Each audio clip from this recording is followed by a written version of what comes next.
Eu sou Elisa Almeida de Mello, eu sou jornalista ambiental, faço parte da Liga e dou as boas-vindas aos ouvintes para mais um Papo com a Liga. Nossa convidada de hoje é a Flávia Miranda, e vocês vão ter que ter um pouco de paciência, porque eu vou ler esse currículo, sim, pelo menos o que eu havia destacado para vocês, porque por si só já é fascinante. Bom, a Flávia é a doutora Flávia, médica veterinária, nascida no centro, no coração do Brasil, no meio do Pantanal. E depois de todos os seus estudos do Colégio Agrícola do Mato Grosso e aí em diante, a Flávia virou conservacionista. Ela é pioneira na pesquisa e manejo dos xenartros, há mais de 25 anos trabalhando nessa área. Lá no ano 2000, quando ela tinha só 25 anos, ela reuniu uma galera, uns pesquisadores, e começaram a coletar as amostras dos tamanduás. E, óbvio, não podia deixar de ser 5 anos depois, ela fundou, acho que é a maior referência de instituto que a gente tem, que cuida de tamanduá no Brasil, que está no planeta. Essa missão a missão do Instituto é impactar o mundo por meio da pesquisa inovadora e educação e desenvolvimento de políticas públicas que busquem manter o equilíbrio para o meio ambiente e sua biodiversidade. Acho que é sobre isso que a gente vai tratar, é sobre isso que a Liga sempre está focada, na perda da biodiversidade e no equilíbrio da natureza. Bom, a Flávia iniciou um studbook brasileiro e que depois virou um studbook internacional, que foi coordenado pelo Zoológico de Dortmund, na Alemanha, e hoje ela é parceira dessa universidade, uma das mais importantes. Esse projeto durou 3 anos, e aí ele resultou num livro que a gente também vai tratar mais para frente, que é a manutenção de tamanduás em cativeiro. Essa publicação foi apoiada pela Associação Mundial de de Zoológicos e Aquários, e hoje ela é usada como referência para a maioria das universidades daqui do Brasil. Por esse trabalho, a Flávia concorreu a um prêmio Jabuti, e ele já está na 2ª edição, sendo aí para lançar em 2026. E, bom, a gente vai tratar depois mais desse tópico. E, em 2009, a Flávia foi contratada pela Wildlife Conservation Society e trouxe o conceito de One World, One Health para o Brasil. Ela já foi a criadora da nossa, ou pelo menos a mentora do nosso muso, do nosso mascote para a Copa do Mundo de 2014, que foi o Fuleco, todo mundo deve lembrar, que era um tatu-bola, por conta daquele, né, do livro que a gente estava falando, só para não esquecer, é o projeto Órfãos do Fogo. E aí eu queria começar, Flávia, te dando as boas-vindas. Para mim é uma honra te receber pela 2ª vez nesse Papo com a Liga. Eu admiro demais o seu trabalho, porque, como eu já havia te dito, eu sou fã de preguiça, desde que eu conheci minha incursão pela Amazônia pela primeira vez, com 24 anos, 1998. Então, eu queria começar falando com você sobre Pantanal e conservadoracionismo, para o nosso público que nos acompanha aqui com o papo nos canais do YouTube, da newsletter e do blog da Liga. Mais uma vez, Flávia, bem-vinda. A palavra é tua. Obrigada. É um prazer enorme estar aqui. Eu sou fã da Liga, né? Fã das fundadoras da Liga. Esse dia eu estava conversando com a Paulina, ela falou que tem mais já de 2.000 mulheres, né? Então, assim, é um movimento impressionante e que realmente fez toda a diferença. Então, muito obrigada, né? Eu, como pantaneira, morei na Amazônia e agora está perto de vocês que trabalham com o mar, porque a gente também vem reflorestando manga, e depois a gente conversa, mas assim, é muito bom esse contato direto, né? Garanto que você é uma referência para a Liga, até a maioria das meninas da Liga, posso dizer, a conhecem por conta do trabalho da Paulina,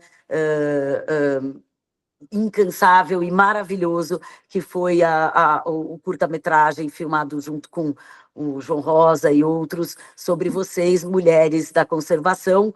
E é isso, vou deixar a palavra contigo exatamente para poder tratarmos sobre conservação. Esse doc foi muito interessante, né? Nós filmamos em uma das bases do Delta do Parnaíba. Para quem não conhece, o Delta tem mais de 90 ilhas, né? Com mangue branco, mangue vermelho, mangue preto, e a gente trabalhou por muito tempo com as comunidades, e ali foi uma área onde teve a descrição do tamanduaí, né? Que é o menor tamanduaí, você viu no documentário, pequenininho. E ali é uma área muito importante, que é a ponte entre a Mata Atlântica e a Amazônia. Então, a gente trabalha muito naquela região. E agora, Elisa, a gente está subindo um pouco para os Lençóis Maranhenses, né? Um projeto aí de mais 3 a 5 anos, se der mais tempo, onde a gente também vai trabalhar ali na área de restinga e mangue, né? E junto com as comunidades. Então, a gente está muito envolvido com o mar nesse sentido, porque o tamanduaí recentemente foi até escolhido como um símbolo, né, para os mangues. Eu achei muito, muito legal, porque daí a gente mostra que também tem outros habitantes, né, que essa área de mangue é uma área extremamente importante para uma biodiversidade não só marinha, né, mas terrestre também. E mais do que isso, ela é o que une, né, a terra ao mar. Então, eu acho que realmente. E aí, contextualizando com essa tua fala do conservadoracionismo e aí, né, esse tamanduá, aquela coisa linda na sua mão, é impressionante, é de chorar, é de tirar o fôlego mesmo. Vou até contar que a ideia do papo surgiu porque eu vi um tamanduá, uma foto maravilhosa, que eu espero que as meninas depois coloquem, de um tamanduá no meio dos Lençóis Maranhenses.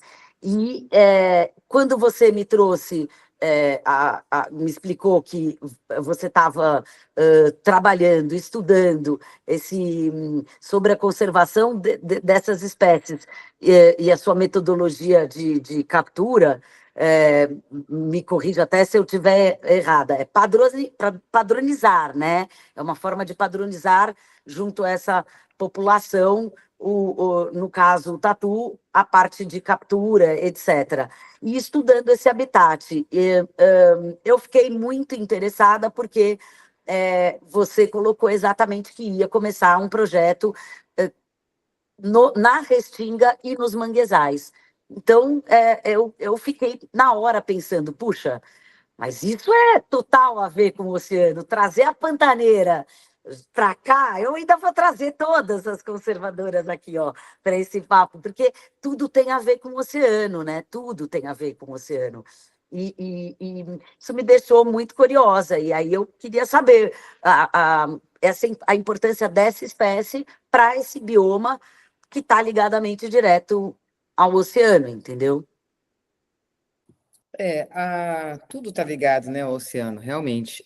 A gente trabalha com várias espécies de xenartras na Mata Atlântica, né? Então, a preguiça de coleira, que também é outra espécie que a gente descreveu recentemente, e hoje a gente trabalha junto, em parceria com Floresta Viva, que é uma ONG que tem assim, um conhecimento absurdo de reflorestamento de Mata Atlântica. Então, nós fizemos a dieta, né, levantamos dados do que as preguiças comem e nós estamos reflorestando o que elas comem, junto com o Floresta Viva. E Mata Atlântica é oceano, né? Flávia, desculpa te interromper, qual é a área desse reflorestamento, você sabe? Ali em Ilhéus, ali entre Ilhéus e Itacaré, nós estamos trabalhando ali no sul da Bahia, né? Demais. Então, é um projeto lindíssimo. Depois eu posso passar alguns vídeos para vocês. E a gente está Por reflorestando. favor. E também agora, já nos últimos 5 anos, né, Hoje o Instituto completa 20 anos, bem hoje mesmo. E Oh! hoje é nosso aniversário. Que lindo, 20 anos. parabéns! Olha, aquele dia eu ganhei um, como é que se chama? Um furo de reportagem. Hoje eu estou ganhando uma festa de aniversário. Tá tudo certo, não é? Hoje é um dia bem especial para nós. Eu acordei assim, bem pensativa, né? Refletindo esse tempo todo que foi essa luta de montar o Instituto, né? E essa responsabilidade também de fazer 20 anos, né? Responsabilidade para ter dados bem coletados, resultados pertinentes, aplicados para a conservação. Então, isso tudo faz com que a gente esteja agora realmente entrando numa fase de maturidade para ter resultados mais potentes, né? Mesmo nesse caos que a gente está vivendo aí de mudanças climáticas, uma sociedade que não está focada nisso ainda, né? Mas Totalmente desfocada, né? Totalmente à parte. O ser humano, infelizmente, ele não se acha pertencente, ele se acha dono, e com isso ele muda coisas que não, talvez não pudessem ser mudadas. E aí eu já vou entrar num tema que também está ligado ao oceano, porque todas as nossas queimadas estão diretamente ligadas ao oceano. E você saiu recentemente no Jornal Nacional, trazendo a história do Luizinho, um tamanduá que foi curado das patinhas, que estavam todas queimadas. Já falei, né? Eu tenho solastalgia, eu não posso falar muito desses temas, porque eu realmente passo mal mesmo, eu fico muito, muito mal. Com pele de tilápia. E, mais uma vez, o Pantanal ligado à água, né? Não, como se o Pantanal não fosse o lugar mais inundado do planeta, mas, enfim, a um peixe, é isso que eu quero dizer, né? A representação do mar, né? E aí queria que você contasse para a gente sobre o Luizinho, como é que ele está, e você tinha dado, inclusive, uma super notícia do hospital veterinário, e eu gostaria de que você contasse para a gente sobre isso, sobre esse projeto. o projeto Órfãos do Fogo começou em 2019. A gente já atua no Pantanal desde 2006, né? Começamos Esse é o título do livro, né, Flávia? Órfãos do É, Fogo, e vem agora a segunda edição em 2026. é. Então, mas nós começamos em 2006, no Mato Grosso, no Sesc Pantanal, que tem uma densidade populacional menor do que o Mato Grosso do Sul, de Tamanduá.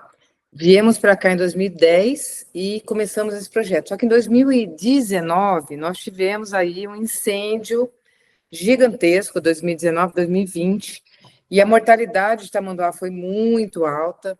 E o que a gente nunca tinha visto é a quantidade de órfãos, de filhote, bebê mesmo, às vezes com cordão umbilical, chegando no CRAS, né, que é o nosso parceiro, e não teve como não criar um projeto para resolver esse problema, né? O terceiro setor está para resolver problemas, né, onde o setor privado e o governo não conseguem, a gente entra para mitigar ou resolver problemas nesse sentido.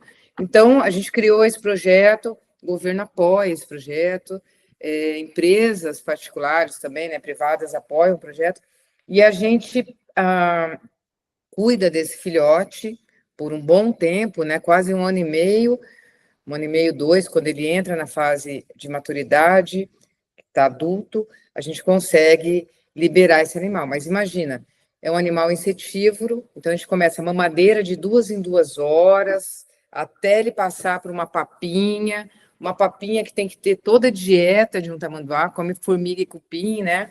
Depois passar Amassadinho. depois passar para colocar ele para aprender a comer, a analisar comportamento, ver toda a parte de saúde, genética, para depois saber se ele está apto ou não para voltar para a natureza, né? E aí a gente coloca um rádio colar e libera esse animal e monitora por mais 2 anos para ver se está tudo bem. Ah, então o Luizinho vai ser monitorado, agora que ele foi solto por mais 2 anos, e aí ele perde depois esse colar, ou vocês o encontram e tiram esse colar dele? Vocês tiram. Nós tiramos. Então, o Luizinho está sendo monitorado. Inclusive, recentemente, fez agora 2 meses que ele voltou para a natureza. Aí uma equipe de médico veterinário foi até o local, anestesiou o animal de novo, né, para pesar, fazer todos os exames de saúde. Ele está ótimo, está com E a alguns pata arranhões. dele? A pata dele está ótima, foi tratada, como você falou, com tilápia, né? É a escama Foi da tilápia que trata, né? isso, foi É. uma parceria que a gente tem com o IBAMA, né, com algumas universidades. A tilápia, ela faz o papel de pele, porque o que acontece, Elisa, é que num ambiente de fogo, de queimadura, né, a pele é o local mais afetado e a pele é o maior órgão que a gente tem no corpo, né? Então, o animal desidrata muito rápido e a tilápia mantém aí uma pseudopele, é uma pele de tilápia, né? Mas o corpo rejeita muito menos do que outros curativos que a gente vem fazendo. Então, Uhum. é muito bom o processo. A pele é a mesma, a escama dela é a primeira pele da tilápia ou é algo mais interno, aquela parte mais gordurosa? Não, é a primeira É, pele. E essa pele, ela passa, não é, a gente não pega a tilápia e realmente vai direto, ela passa por um processo de esterilização, antifúngico, não reativo, que foi criado por uma universidade do Ceará. Então, olha só, tudo é ciência. Tudo que a gente total. hoje por trás a ciência está, né? Então tem Aliás, muita eu estava escutando um podcast outro dia com a Esther Perreri, e ela fala: o meu grande Deus, na verdade, é a ciência, né? Porque é o que nos traz dados, banco de dados, para a gente poder ir aprimorando, e, enfim. E também eu imagino o grau de queimadura que seja, porque há estudos que dizem que na época das queimadas, ou onde está queimando, chega-se para dentro, esse calor para dentro da terra, pelo menos para uns 5 metros. É isso mesmo, Flávia? É que aqui no Pantanal a gente tem um tipo de fogo diferente, que a gente chama de fogo de turfa. O que é isso? O Pantanal tem períodos, né? Cheia, vazante e seca. Quando vem a cheia, ela derruba árvores, né, aguapés, e quando vaza, essa matéria orgânica também vai para o solo. Então, ela Uhum. fica terra, matéria orgânica e terra de novo. E aí queima essa matéria orgânica que a gente não consegue ver. E esse solo, né, essa terra de cima fica muito quente. Então o animal começa a caminhar em cima desse fogo e não percebe. Quando vê, não tem para onde ir, porque são quilômetros e quilômetros de fogo. Eu já queimou, já perdi vários tênis. Você está andando aí você fala, nossa, eu acho que eu tô na turfa. E na hora que vê, derreteu o seu tênis, Que né? isso? Então, assim, aí pega aí né, a pata e queima essas patas, aí o animal não consegue mais andar, deita e acaba morrendo ali, né? Esse é um Às fogo vezes até consumido pelo fogo mesmo, ou de inanição, né? Muito sem triste. inanição. Inanição é outra palavra interessante para o fogo, porque as pessoas veem aquelas fotos horrorosas, né, dos animais queimados e não conseguem, eu falo isso, ver que daquela foto, quando a gente chega aquela foto, as pessoas não estão vendo, não estão sentindo o cheiro, né? Porque é um cheiro de queimado e não estão escutando o som do choro desses animais, né? E não tem morfina que passe essa dor. É uma coisa muito ruim, horrível, que além das queimaduras, tem queimaduras dentro, né? Em vias aéreas superiores, além da inalação da fumaça. Mas um grande problema é o pós-fogo, porque como queima tudo, os animais não têm o que comer. Então, a gente chama de fome cinzenta. Os animais começam a Nossa. morrer de fome. Então, a gente também tem que fazer essa suplementação de alimentação no Pantanal. A gente leva frutas, ração, ovos, né? E começa a espalhar. Às vezes, Sim. joga de helicóptero. Por quê? Porque não tem comida mais. Então, é algo assim muito ruim de se ver, né? É desastroso, né? É, é, Flávia, eu gostaria de falar sobre até uma coisa que você estava me ensinando outro dia, que são sobre a história evolutiva, né, dos biomas. E você estava contando sobre esse projeto, de novo, retomando que vocês fazem essa ponte, chegam até o delta do Parnaíba e juntam essa floresta Amazônia, uma floresta, né, bem característica dos trópicos, com a Mata Atlântica, o pouco que resta, né? Ela ainda se junta nesse trecho, se junta lá perto do Oiapoque também, né? Porque está mais perto do mar também lá para cima. E então eu gostaria de, tocando nesse tema, saber a sua opinião sobre a COP 30, saber a sua opinião sobre as perfurações em deltas, ou seja, exatamente no local onde é feita a ponte, né, da Amazônia, da floresta amazônica com a Mata Atlântica, com a floresta da Mata Atlântica,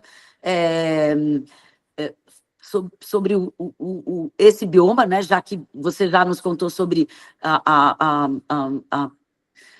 crueldade, né, a implacabilidade da natureza com relação ao que está ocorrendo no Pantanal, mas eu queria também ouvir a sua visão enquanto cientista dentro desse bioma, do bioma que faz a ponte, e como é essa junção dessas duas florestas, e aí queria ir para cima mesmo e saber sua opinião sobre a COP, saber sobre as NDCs, né? Eu vejo assim que a ciência tem alertado há décadas para números que são alarmantes, que podem trazer o ponto de não retorno. Enfim, são números prejudiciais para todas as espécies. E como eu estava falando no começo contigo, não sei por que a nossa tem a sensação de achar que está à parte, mas acho que ela não entendeu o que vai sobrar para, de fato, né, o ser humano, né, o quão hostil será esse ambiente. E com base nisso, eu vejo que são promessas ou comprometimentos muito ínfimos ainda, principalmente agora, se a gente levar em conta o como é claro o Trump não fazer parte, né, do acordo. E eu gostaria de saber se você acha que o Brasil teria que ter uma postura de exigir mais dos atores globais, que mais causam, principalmente, ou se essa postura de que, ok, nós temos que unir ciência, tecnologia, os conceitos dos povos originários, como a gente estava tratando, o meu Deus é a ciência, mas eles sabem mesmo como funciona. Então, sim, é um elo importante, a academia, o meu trabalho enquanto comunicadora para a população que desconhece, o governo, etc. Mas será que não seria a hora agora da gente dar essa puxada no cinto e demandar e levar essa coisa mais a sério, né? Fazer um papel de uma pessoa mais autoritária, eu não sei, o que você enxerga disso da COP e queria que você falasse mais um pouco para a gente sobre essa junção da floresta amazônica com a Mata Atlântica. Bom, vamos lá. Muitas frentes, né? Vamos começar pela junção da floresta amazônica e Mata Atlântica. Ela é bem mais para baixo, né? Então, é bem ali, provavelmente ali começa Delta do Parnaíba, Lençóis Maranhenses, que começa até um outro tipo de mangue, né? Um outro tipo de restinga, já não é mais um mangue amazônico, então é bem ali para baixo. Falando da perfuração, né, da Petrobras, a exploração de petróleo, ali também vai ser uma área acometida, né? Tanto é que tem já um trabalho de perfuração de solo ali em Barreirinhas, tem uma base Barreirinhas, que é ali bem nos Lençóis Maranhenses, e as bases até chegar lá no Foz do Amazonas, né? Que acredito eu que é a principal, né? Eu, claro, sou ambientalista, sou totalmente contra, não preciso nem, né, falar isso aqui, mas eu acho que vai ser inevitável, né? Vai ser inevitável, porque eu vi até uma reportagem essa semana dizendo que se não encontrar lá petróleo, vai ter que encontrar em outro lugar, né? Porque o Brasil também tem que manter aí um nível de competitividade até no mercado, né?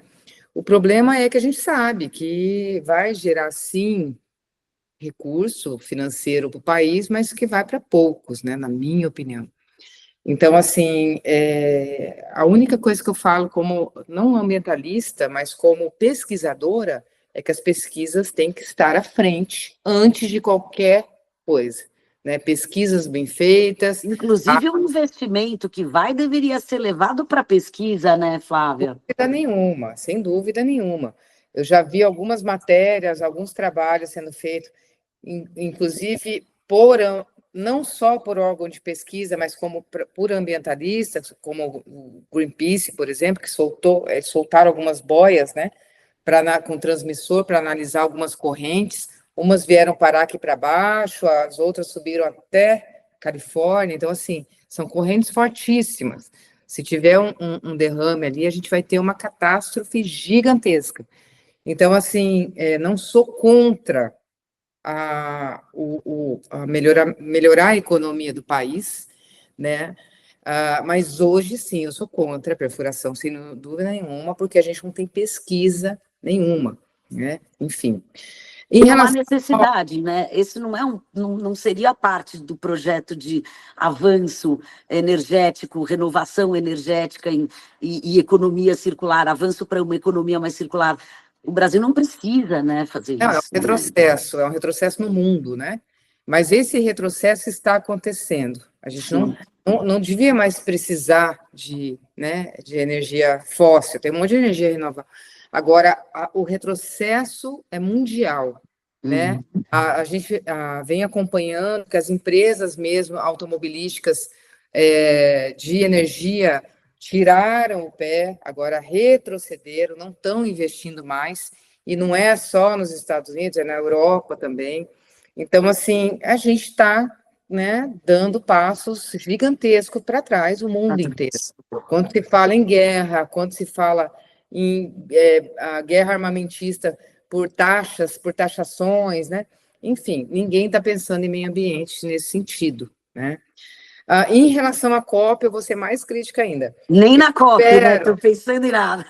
Não, eu espero que a COP seja um sucesso, é isso que eu quero, com todas as minhas forças, né? A COP no Brasil sempre foi um sonho. Acho que Belém não foi uma boa escolha. Amo Belém, né? Tenho sangue paraense, mas é ainda uma cidade que está em crescimento, né? Está em obras, assim, é pequena. Então, talvez a gente pudesse ter escolhido uma cidade fora da Amazônia, né? Eu sei que foi uma pressão para que fosse lá, mas eu acho que tinha que ter sido uma cidade um pouco bem mais estruturada. E a outra crítica que eu faço, você falou uma coisa legal, será que é o momento da gente, né, puxar o cinto, se impor? Eu acho que é. E aí vai do próprio Ministério do Meio Ambiente, ICMBio, a colocar as pessoas certas nessa reunião. Né? A COP virou, no meu ver, uma coisa muito para influencer, né? Para as pessoas que não trabalham na área estar e tiram o lugar de quem poderia ter ali uma fala, né, com mais peso. Então, acho que isso vai ser uma tarefa. É um local de tomada de decisões importantíssima. É onde se estabelecem as regras, as normas. Então, deveria ser bem mais low profile, eu acho, do que é hoje em dia. Concordo, sem dúvida. Teria que ser uma coisa bem fechada, né, por pessoas que trabalham na área. O Brasil tem assim pesquisadores de nível referência mundial em várias áreas, né? Então a gente poderia sim estar se preparando para boas reuniões. Acredito que vai ter reuniões importantes, principalmente na questão genética, genoma. Eu vejo que está bem avançado, como foi na COP da Colômbia, mas eu ainda tenho algumas ressalvas em relação a quem vai estar realmente participando desse evento. Bom, Flávia, eu queria dizer que eu compartilho total do seu pensamento. Eu acho que isso dá margem, infelizmente, no nosso país, para uma especulação imobiliária gigantesca, para preços exorbitantes, e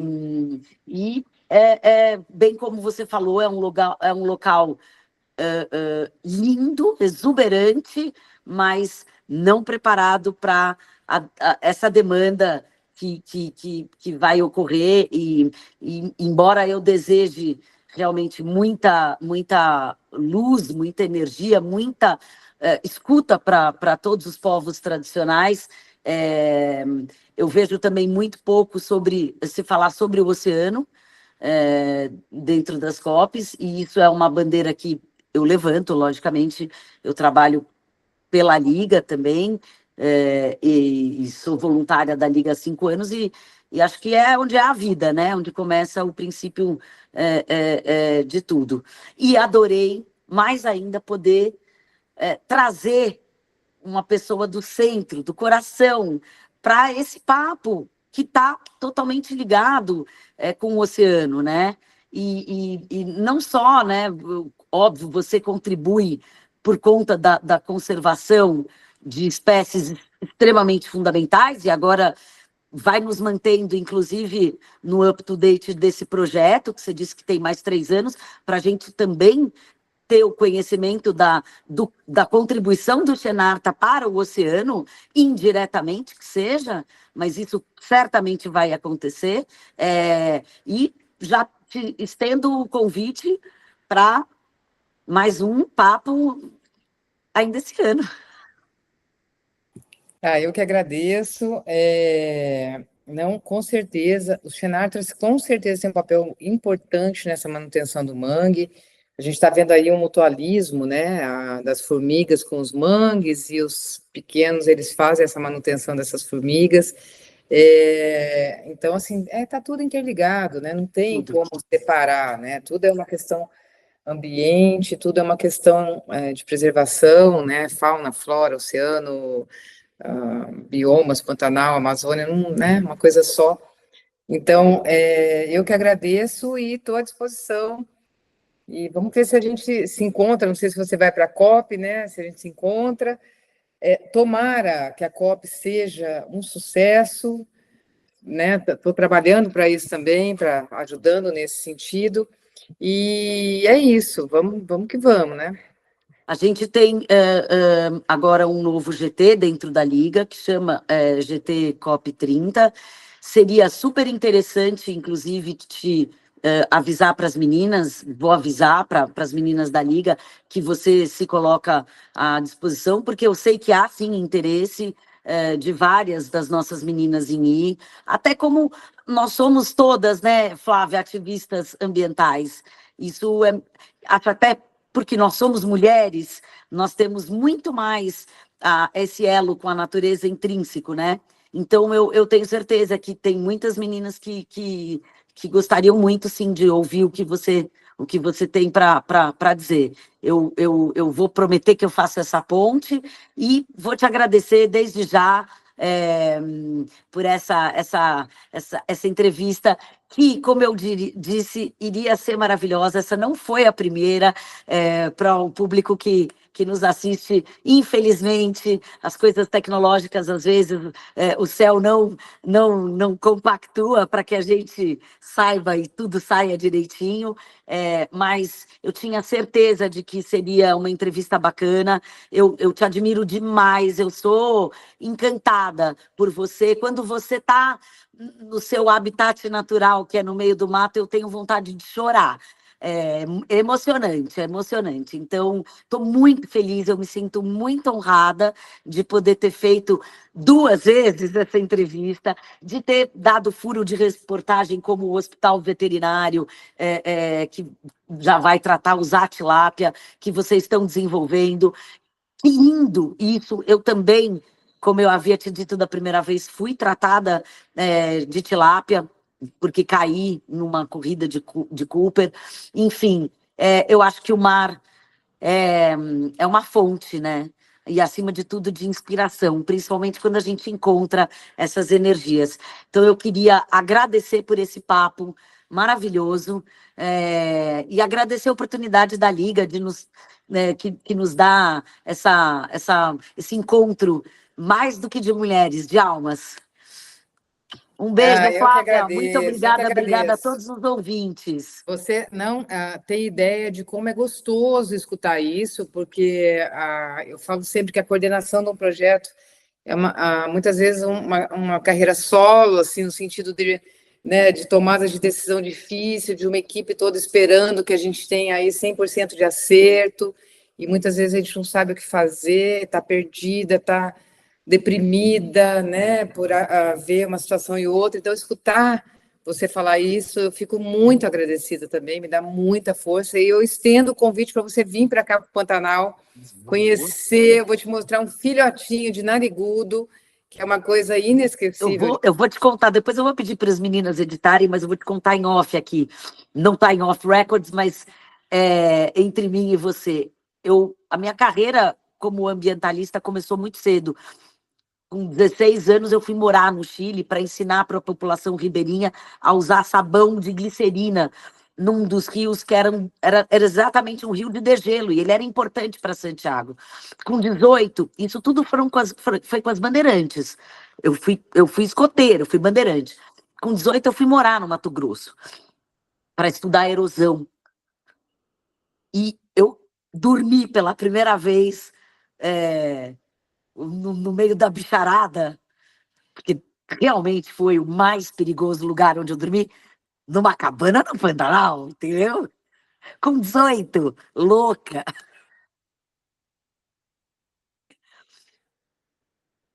Louca total, né? 18 anos. Mas eu conheço tua terra, mas eu quero ir sim, vou aceitar esse convite. Vou aceitar porque é uma incursão dessas, é tanta informação para o público, e é isso, eu acho que o meu maior trabalho dentro da Liga é unir essas vozes, né? E trazê-las para perto de um público super diverso, como você mesmo colocou no início da entrevista. Nós somos mais de 2.000 mulheres.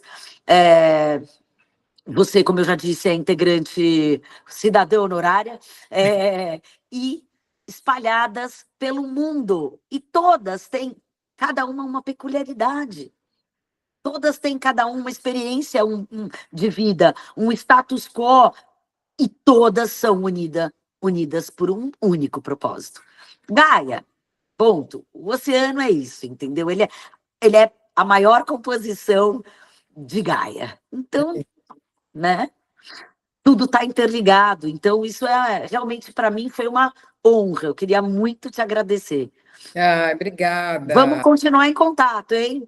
Vamos O que sim. tiver de novidade, manda para gente. O que quiser que seja publicado, manda para gente. Veículo serve para isso. Manda para mim. Se for coisa mais específica, não tão do oceano, eu publico no IBVB. Legal. Maravilha. Tá bom? Obrigada. Um super beijo. Até. Linda, Tchau. Boa tchau. semana. Obrigada. Tchau.